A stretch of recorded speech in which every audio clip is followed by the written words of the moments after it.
ಗುರುಭ್ಯೋ ನಮಃ. ಶಂಕರೂಪೇಣ ಚಿತ್ತಂ ಪಂಕೀಕೃತಮಭೂತ್ಯಯ ಕಿಂಗರಿ ಯಸ್ಯ ಸಾಮಾಯ ಶಂಕರಾಚಾರ್ಯಮಾಶ್ರಯೇ. ಶ್ರೀ ಸಚ್ಚಿದಾನಂದ ಶಿವಾಭಿನವ್ಯ ನೃಸಿಂಹ ಭಾರತಿ ಅಭಿರಾಮತೀಂದ್ರ ವಿದ್ಯಾನಿಧಿ ಮಂತ್ರನಿಧಿ ಸದಾತ್ಮನಿಷ್ಠಾನ್ ಭಜೆ ಮಾನವ ಶಂಭುರೂಪಾನ್. ಭಾರತೀ ಕರುಣಾಪಾತ್ರಂ ಭಾರತೀ ಪದಭೂಷಣಂ ಭಾರತೀ ಪದಮಾರೂಢಂ ಭಾರತೀ ತೀರ್ಥಮಾಶ್ರಯೇ. ವಿದ್ಯಾವಿನಯ ಸಂಪನ್ನಂ ಪೀತರಾಗಂ ವಿವೇಕಿನಂ ವಂದೇ ವೇದಾಂತ ತತ್ವಜ್ಞಂ ವಿಧುಶೇಖರ ಭಾರತಿ. ಸದಾಶಿವ ಸಮಾರಂಭಾಂ ಶಂಕರಾಚಾರ್ಯ ಮಧ್ಯಮಾಂ ಅಸ್ಮದಾಚಾರ್ಯ ಪರ್ಯಂತಾಂ ವಂದೇ ಗುರು ಪರಂಪರಾಂ. ಇವತ್ತು ಸುದಿನ. ಶೃಂಗೇರಿ ಶ್ರೀಪೀಠದ 37ನೇ ಜಗದ್ಗುರುಗಳಾದ ಶ್ರೀ ಶ್ರೀ ಶ್ರೀ ವಿಧುಶೇಖರ ಭಾರತಿ ಮಹಾಸ್ವಾಮಿಗಳ ವರ್ಧಂತಿ ಇವತ್ತು. ನಿಮ್ಮಂತಹ ಪ್ರಾಜ್ಞರ ಮುಂದೆ ಮಾತನಾಡುವ ಪಾಂಡಿತ್ಯವಾಗಲಿ ಅಧ್ಯಯನದ ಪ್ರಾವೀಣ್ಯತೆಯಾಗಲಿ ನನಗಿಲ್ಲ. ಆದರೂ ಧೈರ್ಯ ಮಾಡಿದ್ದೇನೆ ಎಂದರೆ ನನ್ನ ಬಾಲಭಾಷೆಯನ್ನು ಮನ್ನಿಸುವ ಔದಾರ್ಯ ನಿಮಗಿದೆ ಎಂಬ ನಂಬಿಕೆ. ನನ್ನ ತಂದೆ ವೇದಬ್ರಹ್ಮ ಶ್ರೀ ಕೃಷ್ಣಶಾಸ್ತ್ರಿಗಳಿಂದ ಪಡೆದ ಸಂಸ್ಕಾರದ ಭರವಸೆ ಮತ್ತು ಮಿಗಿಲಾಗಿ ತನ್ನ ತಾಯಿಯನ್ನು ಆಶ್ರಯಿಸುವಂತೆ ನಾನು ಶ್ರೀ ಶಂಕರ ಭಗವತ್ಪಾದರನ್ನು ಪರಿಭಾವಿಸಿರುವ ಪರಿ ನನಗೆ ಈ ಧೈರ್ಯ ಕೊಟ್ಟಿದೆ.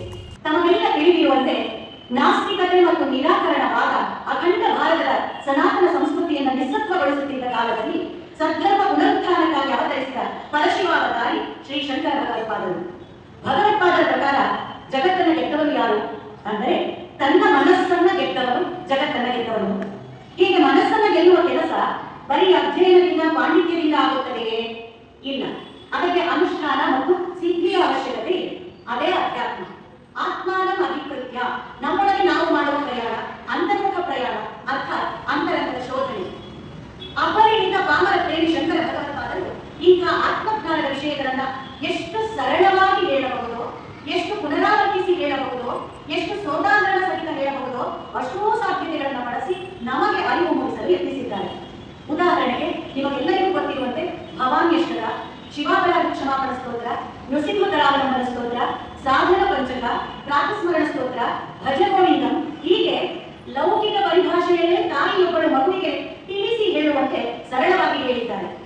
ಆದರೆ ಭಕ್ತಿ ಮಾರ್ಗದ ಸುಲಭದ ದಾರಿ ತಿಳಿಸುತ್ತಾ ಜ್ಞಾನ ಮಾರ್ಗದೆಡೆಗೆ ಕೊಂಡೊಯ್ಯುವ ಅವರ ಆಶಯದ ನಡುವಲ್ಲಿ ನಾವೆಲ್ಲ ಭಕ್ತಿ ಮಾರ್ಗದಲ್ಲೇ ನಿಂತು ಬಿಟ್ಟೆವಲ್ಲ. ಸಾಧನ ಪಂಚಕದ 4ನೇ ಪದ್ಯ.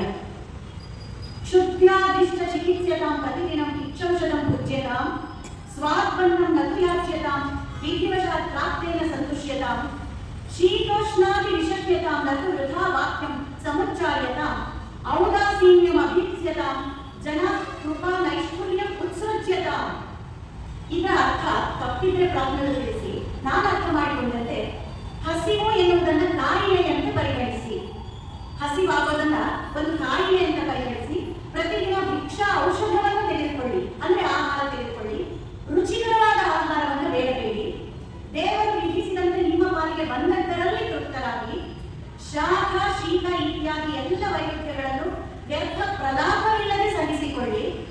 ಅನಗತ್ಯ ಮಾತುಗಳನ್ನು ತ್ಯಜಿಸಿ ಅವಹೇಳನ ಇತ್ಯಾದಿಗಳಿದ್ದಾಗ ನಿರ್ಲಿಪ್ತರಾಗಿರಿ ಮತ್ತು ಗುಂಪುಗಾರಿಕೆಯನ್ನು ತಪ್ಪಿಸಿ ಜನರ ಧೈರ್ಯ ಮತ್ತು ನಿಷ್ಠುರತೆಯಿಂದ ದೂರವಿರಿ. ಅಂದ್ರೆ ಯಾರೊಬ್ಬರ ಪ್ರೀತಿ ಅಥವಾ ಟೀಕೆ ಯಾವುದಕ್ಕೂ ಪ್ರಾಮುಖ್ಯತೆ ಕೊಡಬೇಡಿ ಎನ್ನುವ ಧನ್ಯಾರ್ಥವಿರಬಹುದು. ಇದಕ್ಕಿಂತ ಸರಳವಾಗಿ ಆತ್ಮಜ್ಞಾನದ ಸಾಧನೆಯ ಹಂತಗಳನ್ನ ಯಾರಾದರೂ ತಿಳಿಸಿಕೊಳ್ಳಲು ಸಾಧ್ಯವೇ? ಅಂಗಂ ಗಣಿತಂ ಫಲಿತಂ ಮುಂಡಂ ದಶನವಿಹೀನಂ ಜಾತಂ ಕುಂಡಂ ವೃದ್ಧೋ ಯಾತಿ ಗೃಹೀತ್ವಾ ದಂಡಂ ತದಪಿನ ಮುಂಚತ್ಯಾಶಾಪಿಂಡಂ. ಏನ್ ಹೇಳ್ತಿದ್ದಾರೆ? ಅರ್ಥಾತ್ ಮುದಿ ಶರೀರ ಹಣ್ಣಾಗಿದೆ, ತಲೆ ಕೂದಲು ಬೆಳ್ಳಗಾಗಿದೆ, ಬೊಚ್ಚು ಬಾಯಿ, ನಡೆಯಲು ಒಂದು ದಂಡದ ಸಹಾಯ ಬೇಕು. ಹೀಗಿದ್ದರೂ ಆಸೆ ಬಿಟ್ಟಿಲ್ಲ. ಮೂಢ ದೇಹದ ಮೋಹ ತೊರೆದು ಗೋವಿಂದನನ್ನು ಭಜಿಸು ಎಂದು ಕಿವಿ ಹಿಂಡಿ ಹೇಳಿದರು. ನಮಗರ್ಥವಾಯಿತೆ? ಭಜಗೋವಿಂದಂ ಶ್ರಾವ್ಯವಾಗಿ ಹಾಡುತ್ತೇವೆ, ಕೇಳುತ್ತೇವೆ. ಆದರೆ ಭಜಗೋವಿಂದಂ ಉದ್ಗತವಾಗಿದೆಯೇ? ನಮ್ಮನ್ನು ನಾವೇ ಪ್ರಶ್ನಿಸಿಕೊಂಡು ಉತ್ತರ ಹುಡುಕಬೇಕು. ಇದೆಲ್ಲ ಶಂಕರ ಭಗವತ್ಪಾದರನ್ನ ಇನ್ನೊಂದು ವಿಭಿನ್ನ ನೆಲೆಯಲ್ಲಿ ಅರ್ಥ ಮಾಡಿಕೊಳ್ಳಬೇಕು ಎನ್ನುವುದು ನನ್ನ ಕಳಕಳಿ. ಮತ್ಸವಂ ಪಾತಕಿ ನಾಸ್ತಿ ಪಾಪಾಗ್ನಿ ತ್ವತ್ಸವಾನಗಿ ಏವಂ ಜ್ಞಾತ್ವಾ ಮಹಾದೇವಿ ಯಥಾ ಯೋಗ್ಯಂ ತಥಾ ಕುರು. ಅಂದ್ರೆ ನನ್ನಂಥ ಪಾಪಿ ಇಲ್ಲ, ನಿನಗೆ ಸಮನಾದ ಪಾಪನಾಶಿನಿ ಇಲ್ಲ, ಜಗತ್ ಜನನಿ ನೀನು, ಯಾವುದು ಸರಿಯೋ ಹಾಗೆ ಮಾಡು ಎನ್ನುತ್ತಾ ನಮ್ಮೆಲ್ಲರನ್ನು ಒಂದು ನಿರ್ಧಾರ ಸ್ಥಿತಿಗೆ ಕೊಂಡೊಯ್ಯುತ್ತಾರೆ ಶಂಕರ ಭಗವತ್ಪಾದರು. ಹೀಗೆ ನಮ್ಮ ಉದ್ಧಾರಕ್ಕಾಗಿಯೇ ಶ್ರಮಿಸಿ ಬ್ರಹ್ಮಜ್ಞಾನ ಸಾಕ್ಷಾತ್ಕಾರಕ್ಕೆ ಬೇಕಾದ ಎಲ್ಲ ಸಲಕರಣೆಗಳನ್ನು ವರ್ಗ ಪ್ರಾಪ್ತಿ ಮತ್ತು ಜೀವನ್ಮುಕ್ತಿಯ ವ್ಯತ್ಯಾಸ ತಿಳಿಸಿಕೊಟ್ಟು ತಮ್ಮೆಲ್ಲ ಪಾಂಡಿತ್ಯ ಶಕ್ತಿಯನ್ನು ಮನುಕುಲದ ಉನ್ನತೀಕರಣ ಯತ್ನಕ್ಕೆ ಹವಿಸ್ಸಾಗಿಸಿ ಸರ್ವತ್ರ ಪೀಠರೆಯಲ್ಲಿ ನಮ್ಮೆದೆಯನ್ನು